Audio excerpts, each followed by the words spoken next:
Everyone, it's Sweeney, and welcome to another episode of the Triggercast. Today I'm here with Matt Stack, who is making a nice income of around mid four figures a month using local lead generation and local SEO. As you know, this is something we talk about and we teach, and we have a lot of our core products around, and he's actually used some of these core products to have success with. I'm very excited to have him on today. Matt, thank you a lot for joining us. Thanks for having me on. And now, the usual question, I mean, you're having success. Everyone, it's always the huge gap from the 0 to 100 and how we got there. So I'm a little curious, what are some of the other things that you started doing that you didn't have success with before you realized what did work with you in this kind of local lead gen space? For a while, I put off doing sales. I started getting calls and stuff, and I just was terrified to get on the phone. End up trying to find partners or people that would sell for me, and none of it really did well. And then it wasn't until I kind of sat down and just kind of got over it that I started having success. Just getting through that part was the biggest thing for me. So you were kind of trying to sell services then, or? Just no, even the leads. I just was terrified of doing any kind of selling. But not once you do it enough times, it's not hard to sell. It's not. If you already have the customers, it's an easy sell. So you're saying you had these leads coming in. So say someone is looking for an emergency dentist, for example. So you're talking about selling that lead on the dental services, or can you kind of clarify for that?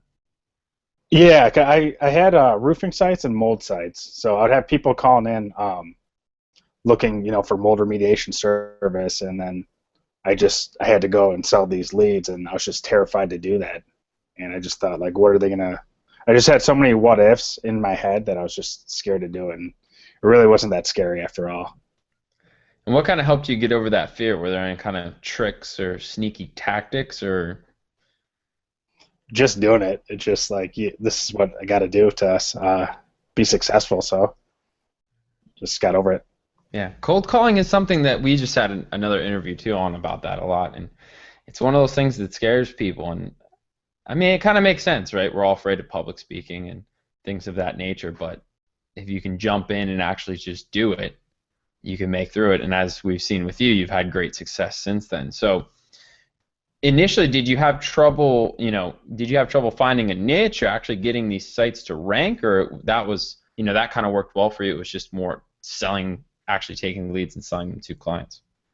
Actually, the niche part was easy because I'd been through Joe's local lead gen explosion, and he kind of talks about the good niches, and I feel like a lot of people kind of brush over that and choose really awful niches. But I learned a good foundation from that, and I picked mold remediation, that, and I did some roofing sites too. Gotcha. And that's actually a great point because I know I've been looking at e-commerce a bit more and been more interested in it. And that's one of the biggest things they talk about is kind of your niche selection. It's the same kind of thing. If you choose the right niche, everything else is easy, right? Yeah. Of course not, but everything's a lot easier compared to if you don't. So I have some notes here on choosing a niche and things that you'd mentioned before in a previous episode. But I'm curious if you could kind of spill with us, what the criteria for a niche is that you looked for and that you ended up deciding on those niches. So it has to have, actual search volume. I take seasonality into consideration. I'd rather not do something that's, just only going to be there for 2 months a year. I actually found out mold remediation is a little seasonal, because the higher you are up, or down south, it's fine Mm-hmm. because there's not the colder temperatures, and mold will keep growing. But as you go north, mold's not going to grow in the winter. So some things you don't find out until you get into it. But also, you have to have a high average customer value. Emergency type services are really good. And then I think another good thing is whether or not it's covered by insurance, because people are going to be less price sensitive and they're just going to kind of choose the first thing. So if it's not covered by insurance, they're going to be more price sensitive. But if it is covered by insurance, they won't be as. Yeah. Gotcha. And how do you actually vet those niches? I mean, I know you said in the past that you kind of use CPC, but what do you kind of use as a gauge to say, this is probably a better niche than that niche other than those factors you mentioned? Oh yeah, CPC is definitely a good way to kind of first figure it out. And also, they have forums all like for any kind of niche where all the contractors or people in that niche are in there, and they even have like marketing subforums. So you can go in there and see like what their actual views on marketing are and how they feel about online marketing, and it can provide a lot of insights. So did you kind of say, okay, these guys are accepting of online marketers, and you're like, all right, so it'll probably work out well, or was it more just, hey, the average customer value here is really good, so I know I can make a killing for them?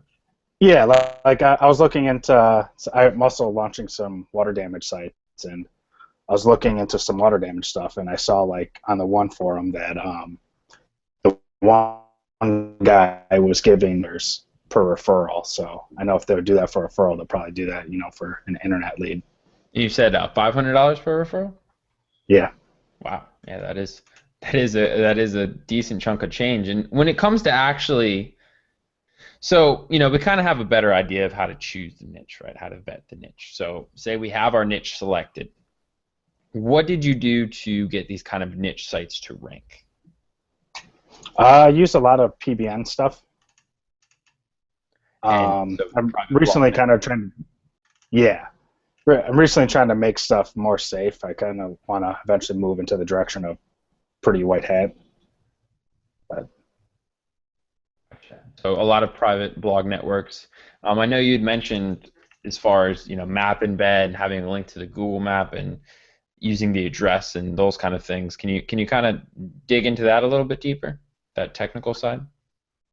yeah, so supposedly that it's with the map embeds, it's the actual link back to the map that's important. Sometimes embedding that map kind of can decrease your load speed. So I've heard of people just taking a picture of the map and just putting that, and then you have the link, give the same kind of ranking benefit.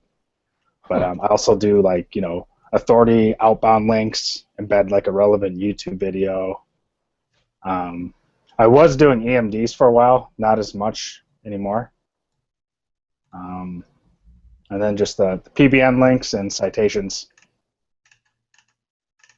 I just had something in my notes that I was copying and pasting, and it disappeared. But that's all right. So that's all I was looking at. I'm like, oh, okay, Evernote, great.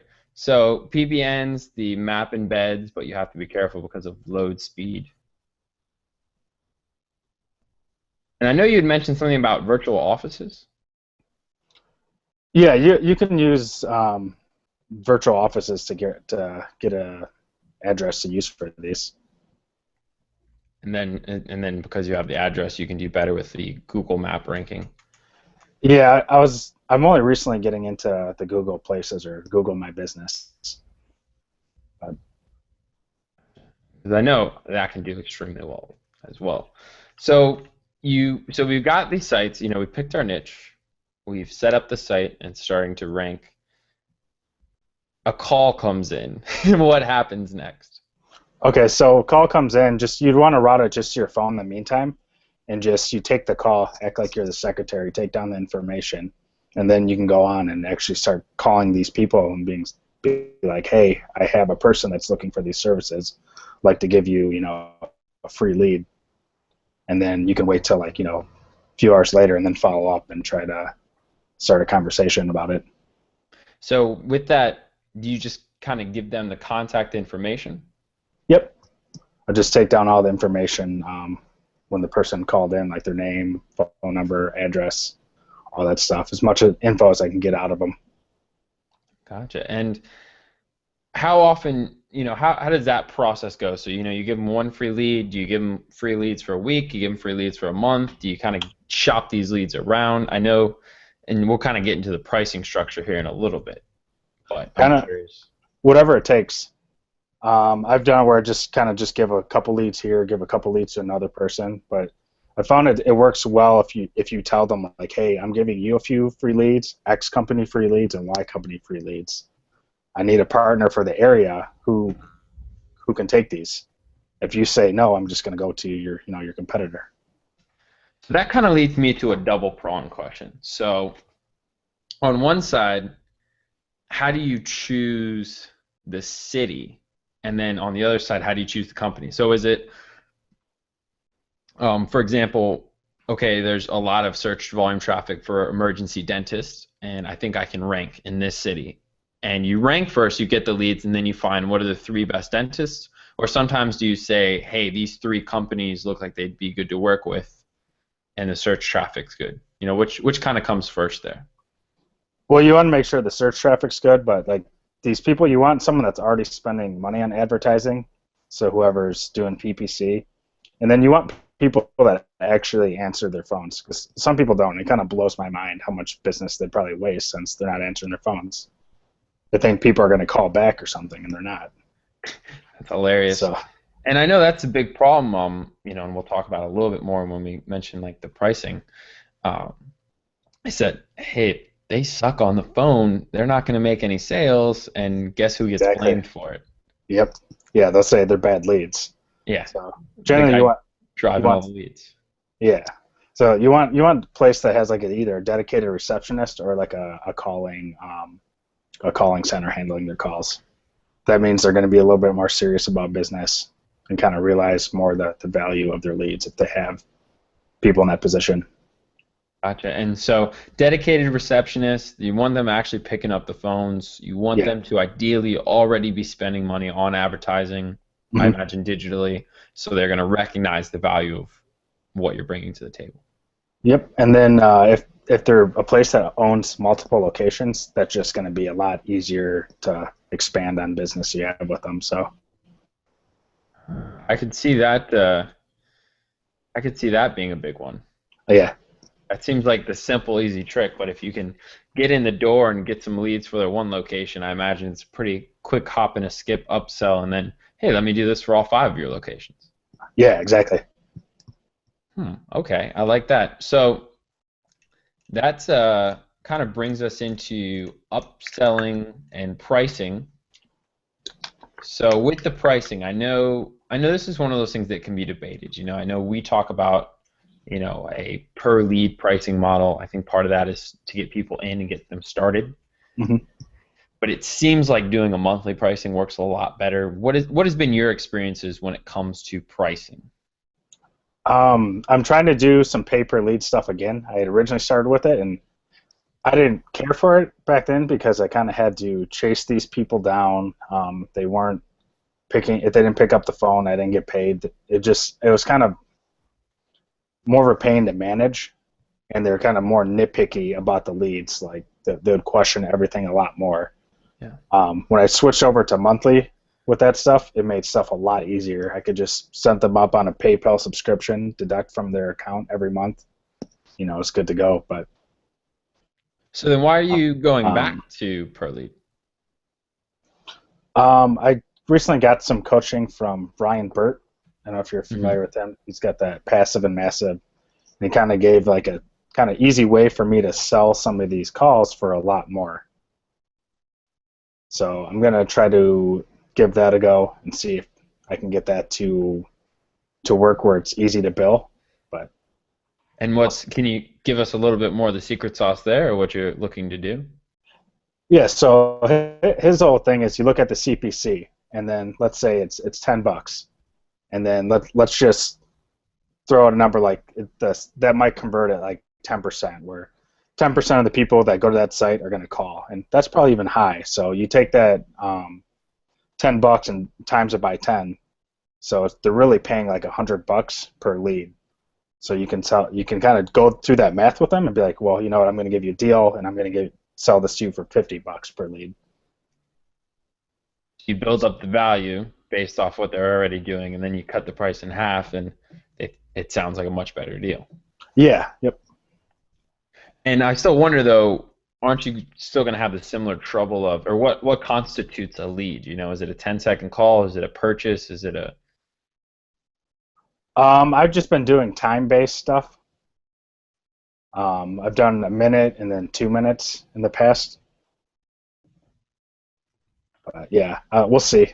It might be where it doesn't work that well, and I'll have to try to just switch to monthly. But yeah? So most of your contracts currently are on monthly. yeah, actually, just about all of my money coming in is monthly right now. There you go. So from how do you kind of decide the pricing on the monthly? Is it like, okay, leads are maybe worth X amount, they're probably going to get on average this many leads, this times this equals this number, let's round it out. Where do you end up with that pricing structure for Uh, this is how much I'm going to charge you per month? I actually kind of just randomly picked for most of the ones that I have right now. I kind of do stuff a little different now, but a lot of these are stuff that I've had for a while. I just kind of randomly picked a price I thought was worth it. But Gotcha. So it's not kind of based on lead value or average customer value or anything like that. well, I definitely took that into consideration. Like mold, their average customer value is like 2 grand, and then like some water damage, their average customer value is between like 4 and 5,000. So just like like one of my sites, it gets about 40 calls a month, but probably 40 to 50, and I charge 2 grand a month for that, um, for this mold one. I probably could have got away with more, but I know if they get one sale, they already pay for that month. Yeah. And it's not always about getting away with more. Sometimes, hey, happy client that you don't have to always deal with and they pay their bills on time is makes for a happy business. Yeah, that's true. Now, when it comes to the upsell side of things, I know a lot of times, heck, your business model originally started out as, hey, let me give you something for free. Hey, just buy leads at, 20 to 50 bucks per lead. Hey, let's get into bed at 2 grand a month. Mhm. Where do you take it from there? It kind of just, I guess, depends what else. If they're a multiple location, you can try to do go after the other ones. I guess you can do some other services. I've always just stuck with SEO, and I've only upsold more SEO services. I'd like to eventually get into pay-per-click. Gotcha. Well, we do have some great training on that. Mhm. Um, so you tend to just sell other services, SEO. Have you ever had any customers with those multiple locations that you can kind of give us an idea of numbers? Say where you got a guy in at say $1,000 a month, and then you have 5 other locations, and it turned into a $6,000 a month contract or anything of that nature. I've only had one where I had multiple locations like that, and it kind of just depends on the search volumes of the other cities. Gotcha. So it's all still very relative to search volume. Yeah. Now, with the I'm curious with the Google updates. How have you seen Panda or Pigeon kind of affect what you're doing at all? No, mine was all my stuff was pretty untouched from all like the PBN updates and all that. I I'm don't use curious. it. I Curious, don't. why do you think that is? Um, I wasn't like using any like kind of public networks. I use my own network. Lately, I've been trying to do some of that where I'll send PBN links to like Web 2.0s or like citations that link to my site, so I can kind of launder the link juice a little. That way, if it gets de-indexed, it's not going to take anything down.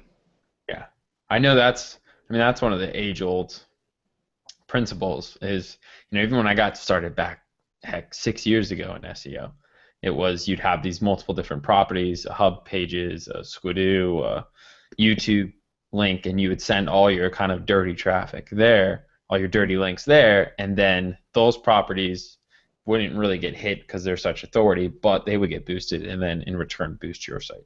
Yeah, exactly. Awesome. So with the with Web 2.0 properties and citations, have you had any kind of other problems there as far because I know citations have kind of got mixed up a bit too and kind of changed. So I'm curious if you've had any issues there. I previously used citations just as like more relevant links, so it wasn't as big a deal if the address and or like the NAP consistency, where you have to have the Hmm. name, phone number, and address exactly the same.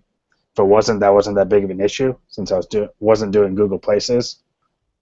But now I'm kind of looking for a good provider that's kind of cost effective for that stuff, so I can start ranking in Google Places. Gotcha. And I'm curious, any usage of Apple Maps? No, I haven't done anything with that. So I know they've been a lot more recent, so that's where I was curious if by any chance is you. had done anything there. Now, on an 80/20 level, I mean, now that we've talked more, I kind of have a feeling that most of the search traffic does come from Google for you. But Hmm. I'm curious, is there any, what's kind of the other three major players for you? You know, is it Yelp? Is it Facebook? Is it Google My Places? Or, you know, is it YouTube videos? Where else do you kind of see your traffic tend to come from, or what tends to rank well for you? Most of it is just Google. There's some Bing and Yahoo, but I don't get a ton of traffic like that unless the site's kind of older. Gotcha. And it's And it kind of seems like aged. yeah, it seems to take a little bit longer to rank in those. I know Bing is something that gets overlooked a lot from time to time too. Now, you mentioned in another interview, you talked about problems with over optimizing. I was curious if you could kind of divulge into that a little bit more. Yeah, you got to be, especially if you're using EMDs, you got to be careful. I kind of like to under optimize the like URL and then Hmm. really optimize the page title because page title is supposed to be bigger ranking factor than like the URL. So like if it was like emergency dentist Detroit is like that was the page I was trying to rank, I would make it emergency dentist and then I'd put emergency dentist Detroit in the page title in a way that made sense. Gotcha. I don't like to And put the city name in the URL structure. you don't like doing the exact domain matches as much. Like for like just the page, it's okay like if you have like it in the actual like root domain, but not like you wouldn't want to be like dentist Detroit slash emergency dentist Detroit. Gotcha. That makes sense. And so when you do choose your domains, what do you tend to go with?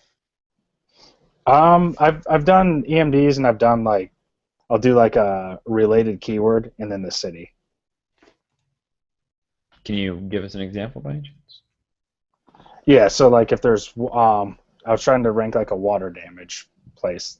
I'd use something like water mitigation, and water mitigation Detroit as opposed to water damage Detroit. Gotcha. Makes sense. And one of the things that you talked about that, I mean, it's not revolutionary by any means, but I think it was very smart and a good point is you'd mentioned, you know, once you kind of find your niche, to look at some of the more competitive cities and look at what the top sites are doing and their landing page and what they're offering. How have you used that in your own business? So Oh yeah, competitive research. I actually heard that tip from Joe. Oh, nice. Yeah, it's just you can figure out good copy and good stuff like that. Figure out what people are offering and figure out what are people actually converting to call from. Like, because a lot of these places they've already done the research for you, so why guess? People have already figured it out. Do you have any kind of, I mean, I understand that, but I wonder if you have any kind of more micro examples, like for example, maybe with the mold removal before you had your call to action was something or your offer was a free consultation, but after looking at, you know, another page, maybe it was, hey, we'll give you a free estimate or something to that nature. Oh yeah, it'll give you it'll even kind of give you like the language to use. Like mold, I wasn't sure even what to offer for that, but after looking at some PPC, it was like a free visual inspection is what most people offer. Gotcha. And you tend to use analytic call tracking in Twilio as far as to actual handle the calls and on the technical software side. Oh yeah, analytical call tracking is great because I can be like, hey, I try to get them on and be like, I can give you a login where you can actually listen to all the calls and anything that comes in. It just really allows you to prove what you're worth. And it's really easy to deal with because I'm not the most technical person and it seems easy enough to navigate. Oh yeah, and I mean that's obviously a big part of it is anytime you can show your clients some sort of proof results, they can see what they're actually getting. Yeah. So I kind of want to shift gears here a little bit. Let me scroll through my notes, see if there's anything that I didn't quite touch on that I wanted to. I think that's all. When you do reach out to these potential clients, You don't have much trouble getting them on the phone. I mean, is there any kind of hacks that you have to do to get to bypass gatekeepers or ways that you email in to actually get the decision maker to respond? Again, I actually have another thing I got from Joe. I just say I have I have some customers looking for mold remediation. Who would handle that kind of thing? Gotcha. Okay, let me write that one down. And do you ever kind of come to it from a referral standpoint, or have you ever done kind of like a revenue share or anything like that, like more of a pay per sale instead of pay per lead? I've tried a rev share. It ended miserably. It's just I think you have to really kind of know the person and trust the person. Be That it just seems a lot harder to scale. But granted, it could be worth it. Could see where it could be lucrative. I imagine that's one of those where maybe one of your in-laws owns some sort of business, and you're like, hey, by the way, I can do some Yeah, stuff. exactly. So recently you had gone down to Mexico. Yep. I would love to hear. I mean, I know you wrote a blog post on it, and I read it, I think, a few weeks ago, so I don't recall it completely. But I'd love to hear a little bit more about how you heard about it or why you actually ended up going down there, why you decided. I mean, most people would be like, I went to Mexico, that's not that interesting. But wait, there's more. Yeah. Um, I been wanting to go to like Asia or go kind of travel somewhere, and I got this email from Hayden of No Hat Digital where he sent it out to the whole list talking about like a internship down there, and I ended up making like a website and like applying to it. 'Cause I made a no hair SEO and then like just kind of made a goofy website and applied to it, and it kind of stood out to him, and he decided to have me come down, and it was an amazing experience. I'm actually going back in 2 weeks. Oh, awesome. So, how did that work? I'm very curious. So, for those most probably aren't aware, the No Hat, I'm pretty sure it's the No Hat Digital team. They basically have this big house in Mexico, and people are kind of able to come down there and intern or stay with them and like apply to stay with them. So it's kind of like an open you can come and go situation. Yeah, they've changed a little now. Now it's like you can go down there and stay, um, and like pay rent and then just kind of hang out with everyone, and just it's a really cool experience just kind of being around a bunch of like-minded people, and it was yeah, I loved it. So I'm going And back. so originally, how was it set up? Because you had mentioned the internship. So Oh, originally we were trying to scale out like a massive internship where we kind of had like an army building up all these money sites, and then there's the PBN update, and then it kind of wiped out a bunch of stuff. So NoHat wanted to kind of change gears and start focusing on multiple traffic sources. and what are they up to now more? A lot of that the internship stuff kind of slowed down a lot. They're working on a couple projects and like WordPress plugins. I'm not really involved in any of that stuff anymore. Like when I go down, it'll be working on my own stuff. And how does that look like? What's the typical day in Mexico down there with the other entrepreneurs look like? We'll just kind of go hang out and just work together during the day, go out at night. I mean, it was just it's kind of like a I don't know SEO college kind of thing. It felt like college to me. It It's was it's fun. it definitely sounds like a good time. Yeah. And was it worth it for you? Kind of. I mean, the big thing for me, I'd get so sick of working from home, especially being a more social person. In interviews, obviously I'm not doing interviews all day long. So, were the connections really worth it for you, or was it more just the camaraderie? Oh, absolutely. Like I met the one guy who's my business partner now, and we're scaling out a bunch of stuff in Australia. So that it was worth it for that alone, That's you know. There you go. So I guess the lesson to learn here is go to Mexico. No, but to kind of go to these kind of entrepreneurial type hubs. Oh yeah, absolutely. It's awesome being around those people and just not just sitting in your room. I completely feel you on that because I'm back home and I'm kind of itching to get back out again. Yeah. Well, and anytime you're at an event too, it's like I belong. And Yeah, I exactly. noticed that time and time again with masterminds. I mean, you have these extremely high-priced masterminds, and the reason why it works and why they can charge so much is because people like to feel like they belong and be around, it feels like your peers compared to when you're telling your wife or your girlfriend or, your brother and he's like, yeah, yeah, cool. And you're like, no, no, Yeah. but seriously, like Pinterest paid ads just opened up and that's going to be crazy. And they're Yeah. like, yeah, yeah. And you're like, eh. Yeah, exactly. Someone that So, gets you. so I mean, you've gone through our training, you've gone through some other people's training. I'm curious, you came out on the other side, right? You are a success story. Maybe you're not, the supreme golden boy, but Mhm. man, you're doing pretty dang good for yourself and you're living a good life. Knowing the struggles that you had before, kind of what would be some of your general advice to someone who maybe has learned some of this or is getting started, but they haven't broken through?